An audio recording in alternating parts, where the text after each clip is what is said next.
Muchísimas gracias. Vamos a conversar un poco sobre la nueva regulación de la Unión Europea que busca que las cadenas de suministro de algunas cadenas productivas no estén asociadas a deforestación ni a degradación de bosques. Pero vamos a empezar con una pregunta que espero que me ayuden a alzar la mano. ¿Quiénes de ustedes podrían levantar la mano tranquilos y decir que usted no ha deforestado en su empresa en todo su proceso productivo? ¿Solamente 2 manos? ¿Todos los demás piensan que de pronto han deforestado?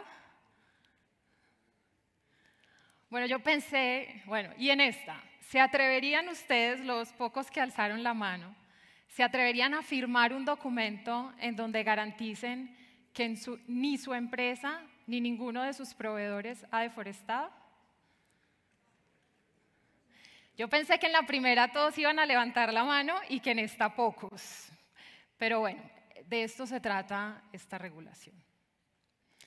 Entonces, vamos a ver un poco de contexto sobre cómo estamos en materia de deforestación y por qué la Unión Europea viene con esta regulación. Entonces, si ustedes ven, entre los años 1990 y 2000 se perdieron 420 millones de hectáreas de bosque en todo el mundo. Estos son datos de la FAO y ese porcentaje, ese número, 420 millones, equivale más o menos al tamaño de la Unión Europea. Si ustedes miran en el mundo, la deforestación representa más o menos el 11% de las emisiones de gases de efecto invernadero, pero en Colombia es el principal con el 31% aproximadamente, según el BUR 3. En la Unión Europea específicamente, se estima que si no sale ningún tipo de regulación y seguimos como estamos, se perderían adicionalmente 248.000 hectáreas en bosque en cada año a nivel mundial. También tenemos información de que la FAO calcula que el 40% de la deforestación proviene de la expansión agrícola y pues nos hacen también un llamado a preservar la biodiversidad en la medida en que es fundamental para conservar el medio ambiente, luchar contra las emisiones, pero además tiene efectos en la competitividad de los cultivos en la medida en que, por ejemplo, el 75% de los cultivos, más del 75% de los distintos tipos de cultivos alimentarios en el mundo depende de la polinización, de las aves y los insectos, de los polinizadores. Ahora miremos un poco a Colombia a nivel regional. Y entonces vemos acá que, infortunadamente, y a pesar de las buenas noticias que tuvimos recientemente, Colombia y Paraguay siguen siendo los únicos países en la región que aumentaron la deforestación en la última década, entre el 2010 y el 2020. Puede ser que sea que otros países deforestaron demasiado en décadas anteriores y por eso salen mejor rankeados acá, pero estos datos pues, nos dejan un poco alertas. Entonces, en este contexto viene la Unión Europea con su Pacto Verde Europeo, retomando la Declaración de Nueva York sobre los bosques que fue firmada en el 2014, teniendo también en cuenta los Objetivos de Desarrollo Sostenible, específicamente el 15, que habla específicamente, el 15.2, que habla específicamente de detener la deforestación antes del 2020. Llegó el 2020 y seguimos deforestando. Entonces, ahora decimos, bueno, vamos a seguir trabajando en este tema.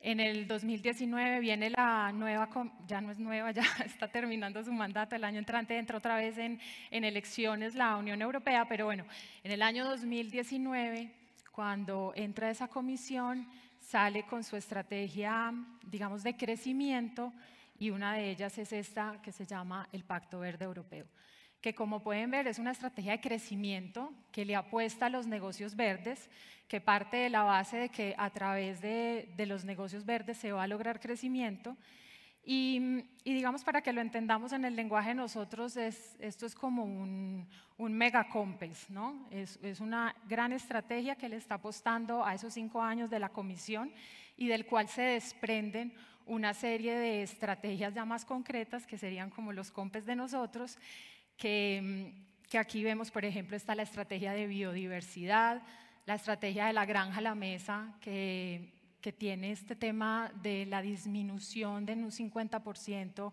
de los agroquímicos, los fertilizantes en un 20%. Entonces, esta estrategia también de la granja a la mesa tiene algunos temas relacionados con deforestación, pero sobre todo la de biodiversidad. También está la nueva estrategia de la Unión Europea en favor de los bosques para el 2030 y el plan de acción de contaminación cero para el aire, el agua y el suelo.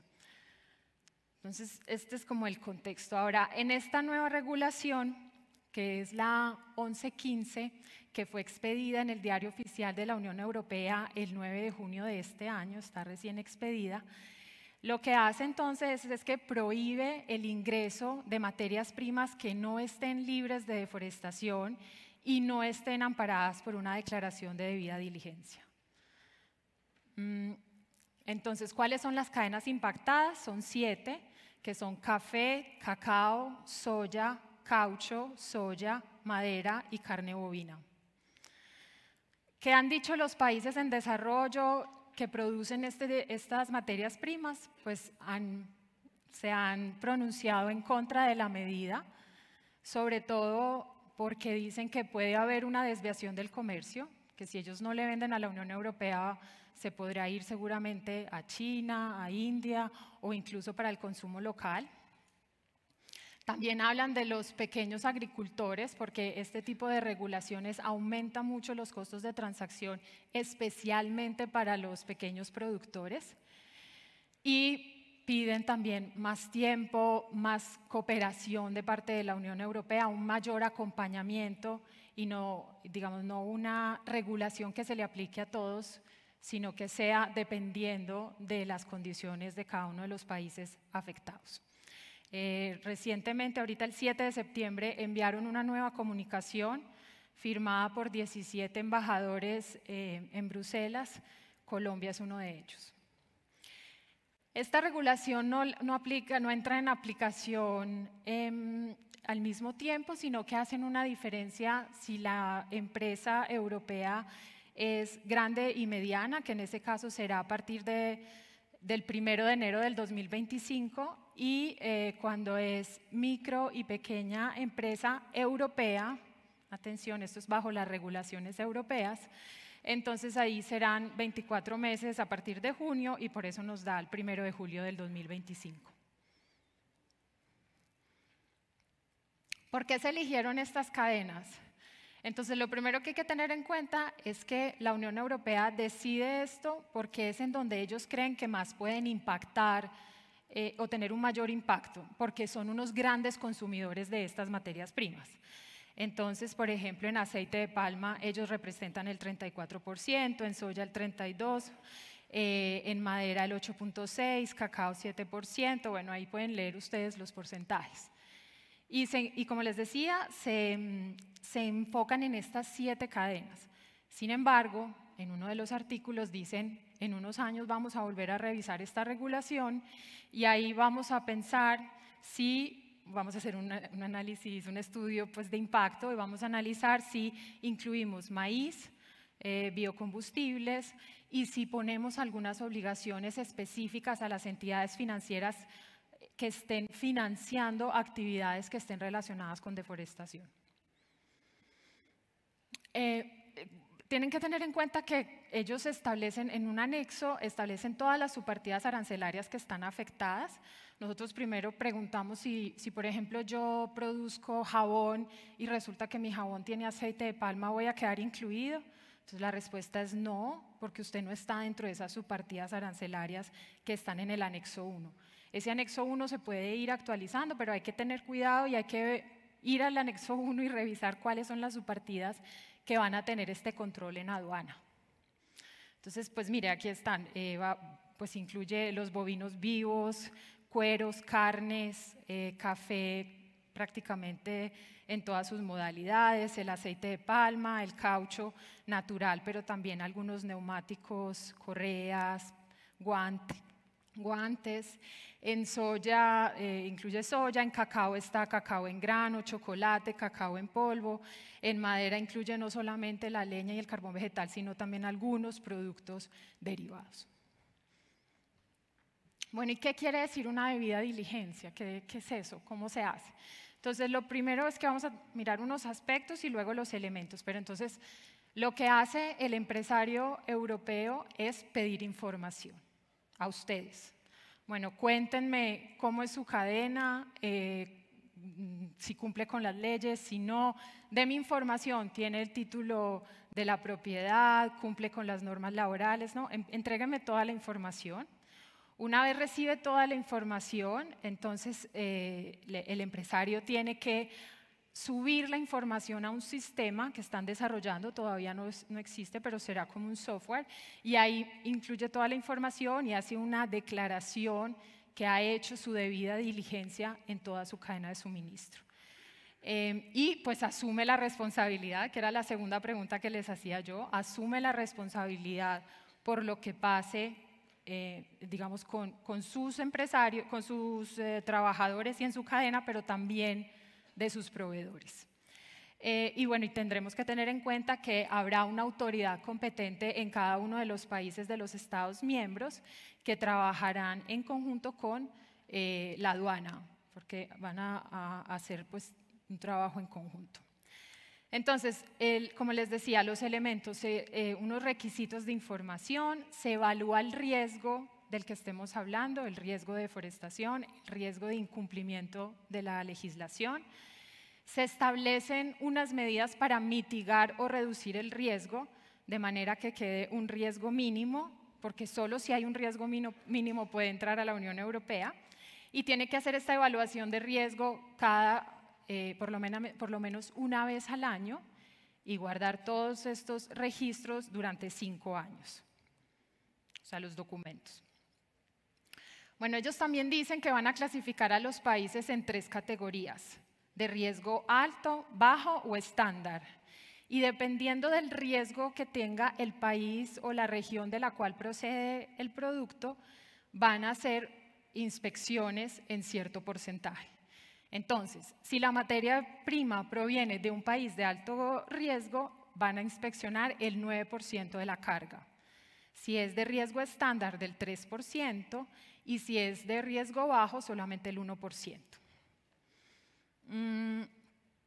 Bueno, la Unión Europea va a sacar un acto delegado, que es como un decreto reglamentario, en el que va a establecer el país, pues va a clasificar los países y va a hacer una lista sobre todo de los países de alto riesgo para poder saber si uno está en cuál categoría.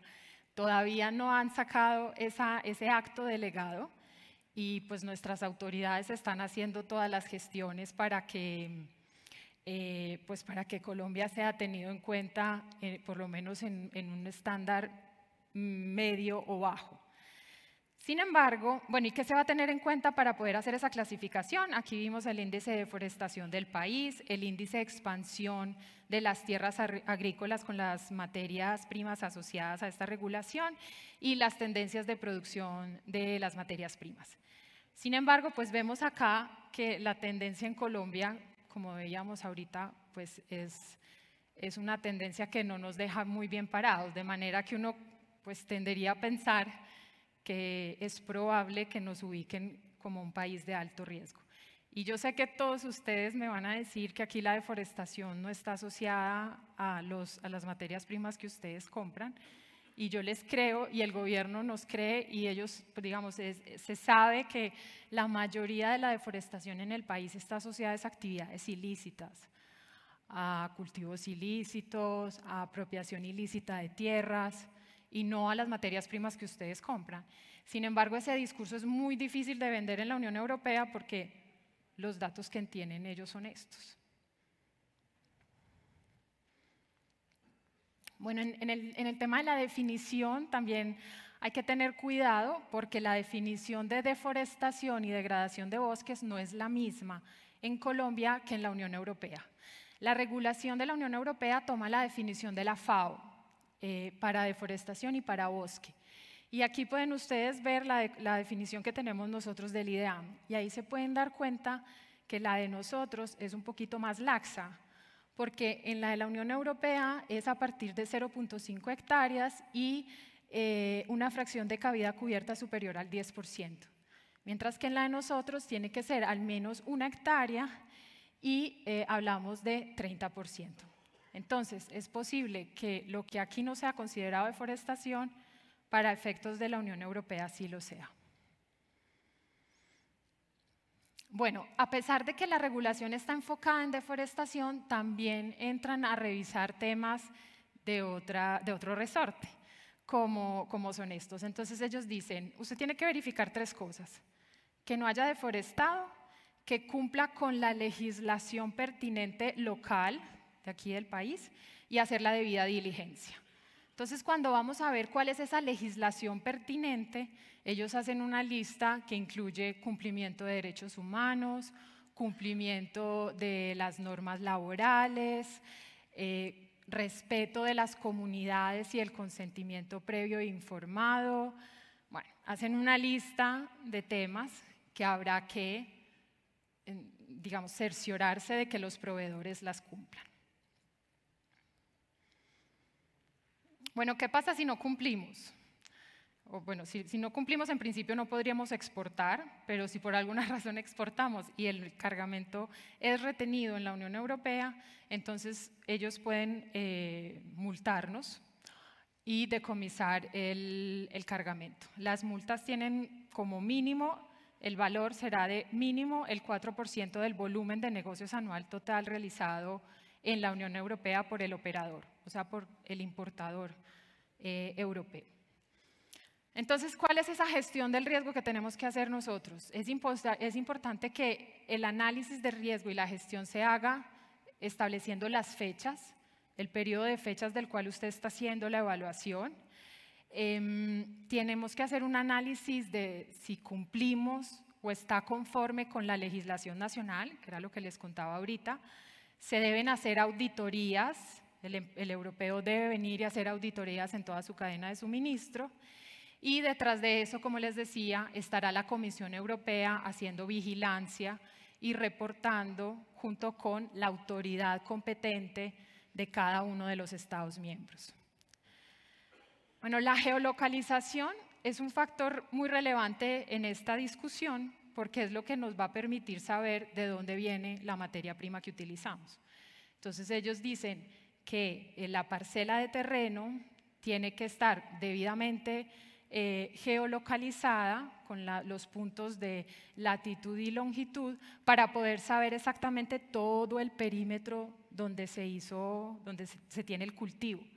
Y aquí es importante tener en cuenta que ellos dicen, cuando es menos de 4 hectáreas, es suficiente para mí que usted me dé un punto solamente, es decir, la dirección, que es lo que tienen ahora nuestros agricultores. Usted tiene una dirección exacta donde llega y tiene un solo punto. Pero si es más de 4 hectáreas, usted tiene que levantar la geolocalización de todo el perímetro y pues para eso los que saben tiene que ir una persona a recorrer todos los linderos y de ahí se levanta el perímetro. Bueno, el tema de trazabilidad. Una vez yo tengo levantado el perímetro y geolocalizado el área donde estoy cultivando, luego lo que tengo que hacer es garantizar en mi cadena productiva que la barra de chocolate que yo estoy poniendo en la Unión Europea utilizó como materia prima el cacao que yo recogí en el lote que geolocalicé, ¿verdad? Y para eso pues tengo que hacerle la trazabilidad al producto. Hay varias formas y varias metodologías de trazabilidad. La regulación no se casa con ninguna, pero sí dice que tiene que identificar el polígono del cual proviene, ¿verdad? Entonces, si ustedes ven, por ejemplo, estos 4 modelos de trazabilidad, creería uno que el de Identity Preserved o el de Segregated Model nos podría funcionar. Los otros dos tal vez no, porque yo no le puedo decir a la Unión Europea exactamente de dónde proviene la materia prima que yo utilicé. ¿Cuáles son los principales países que se van a ver afectados con esta regulación? Entonces, pues depende del commodity del que estemos hablando. En aceite de palma es fundamentalmente Indonesia y Malasia. Sin embargo, pues para nosotros, no sé si hay acá palmeros, pero ustedes saben que para nosotros es un mercado muy importante, a pesar de que nosotros no somos importantes para ellos. El 60% de lo que nosotros exportamos va para la Unión Europea, de manera que para nosotros la Unión Europea sí que es importante. Lo que pasa es que el 90% de lo que ellos compran del mundo se lo compran a Indonesia y a Malasia. En café estamos nosotros, la Federación de Cafeteros ha estado trabajando fuertemente ya en el cumplimiento de esta regulación, porque somos uno de los países más afectados junto con Brasil y Vietnam. En madera están China y Brasil altamente afectados, en soya Brasil y Argentina, en caucho Tailandia e Indonesia, cacao Ghana y Costa de Marfil, y para ganado otra vez Brasil y Argentina. Bueno, ¿qué estamos haciendo nosotros desde la ANDI?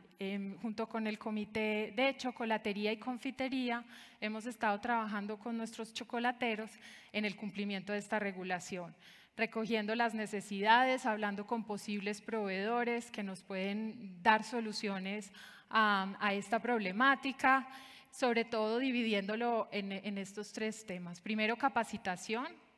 Es importante trabajar con los cacaoteros, con las asociaciones, con los empresarios, conociendo la regulación y cuáles son esas obligaciones que tenemos, haciendo la georreferenciación o geolocalización de los polígonos.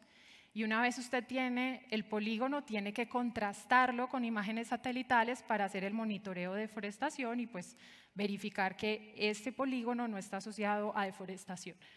También entonces estamos trabajando en ello y trazabilidad, como les decía, para poder garantizar que el cacao que saqué de este polígono es el mismo que estoy usando en toda mi cadena productiva y que estoy poniendo en la Unión Europea. Estas plataformas pues son costosas, van entre 40 y 200 mil dólares por 2 años, pero también existen grandes soluciones para grandes compañías que pueden estar alrededor del $1.000.000. Ya para terminar, les recomiendo, porque digamos la regulación todavía no va al detalle, todavía hay temas que están sujetas a reglamentación más concreta, pero la FAO y la OECD han sacado este manual, en inglés es Handbook, para que lo busquen y allí ya empiezan a decirles, bueno, esto es lo que usted tiene que hacer en detalle para poder cumplir y hacer una buena debida diligencia en su cadena de suministro. Entonces, digamos, la invitación es primero establecer una política interna de no deforestación y manejo de ecosistemas. Luego usted identifica y prioriza los riesgos de deforestación en toda su cadena de suministro.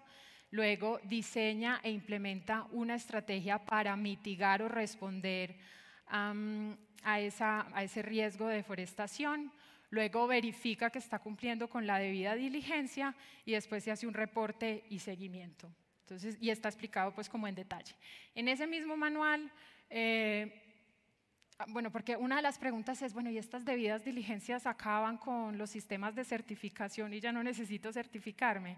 Y la respuesta es no, es algo adicional a esas certificaciones. Porque cuando usted tiene una certificación o un sistema de verificación, puede garantizarle a su proveedor o a cualquier persona que está cumpliendo con ciertos requisitos. De manera que aquí siguen teniendo validez las certificaciones. Aquí hay algunos ejemplos de certificaciones que ellos mismos ponen en el manual y que seguramente varios de ustedes ya conocen. También dentro de este manual se hace como un análisis de cuáles son las empresas que están trabajando en estos temas.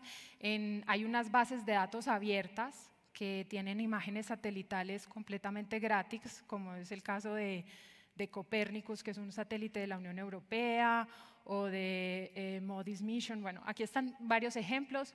Hay otras plataformas en donde usted ya tiene que pagar, pero que también son importantes. Hay que tener en cuenta varias fuentes porque los casos son difíciles, no es suficiente con una sola imagen, hay que verificar, incluso hablando con los cafeteros, cuando se hace la renovación de la planta o del arbusto, pues creen que es deforestación y no. Entonces, en muchas ocasiones se necesita la presencia incluso de personas y no solo de drones que vayan y verifiquen la información, un trabajo con las comunidades para entender qué es lo que está pasando cuando aparecen como cosas sospechosas. Bueno, también identifican estas plataformas que son mapas de cadenas de valor como Tracy Spot y procesamientos de datos geoespaciales que son también imágenes satelitales que son interesantes. Estos son algunos de ellos, en el manual hay unos cuantos más. ¿Cuáles son esos retos que tenemos entonces y qué nos falta? La primera pregunta, que además no es de ahora, sino que la hemos hecho en varias oportunidades, es ¿quién va a asumir los costos de todo esto? ¿Verdad? Porque cuesta. Esto no es gratis. Entonces,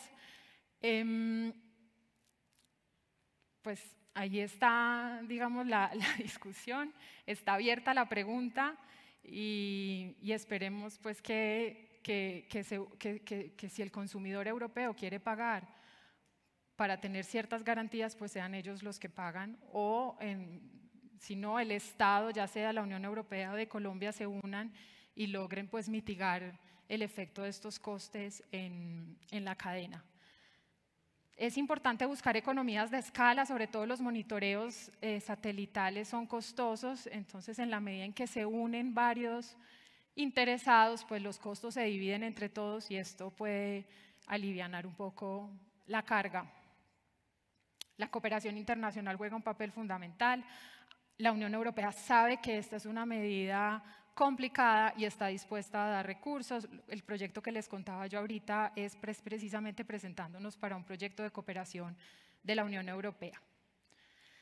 La otra duda que tampoco está resuelta todavía y que se la hemos transmitido a la Unión Europea es de quiénes son los datos. Y una vez el agricultor y el empresario entregan los datos y los suben al sistema, ¿quién va a custodiar esos datos y qué van a hacer con esos datos y cómo los van a proteger para que no los conozca todo el mundo? Eso está también pendiente y probablemente salga una regulación complementaria. Y en los actos delegados que están pendientes por expedirse, pues ahí estamos atentos a ver cómo nos van a clasificar, en qué tipo de riesgo. También el área sujeta a georreferenciación ha generado una discusión porque hay unos que consideran que el polígono se debe levantar de toda la finca y no solamente donde está ubicado, digamos, donde están los árboles o donde está el cultivo.